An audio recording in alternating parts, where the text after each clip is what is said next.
Little things, nandhiriyon shayun. Little drops of water, little grains of sand, make the mighty ocean and the pleasant land. जीअं पाणीअ जा नंढड़ा नंढड़ा कतरा ऐं वारीअ जा नंढड़ा सरड़ा ठाहीनि था वॾा समुंड ऐं मन मोहींदड़ धरती. Little deeds of kindness,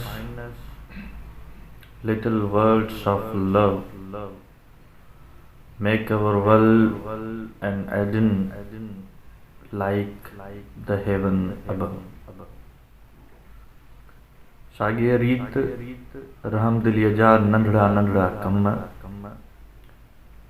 मुहबत जा नंढड़ा नंढड़ा लफ़्ज़ असांजी धरतीअ खे अहिड़ी जन्नत बणाइनि था जहिड़ी मथे आसमान में आहे.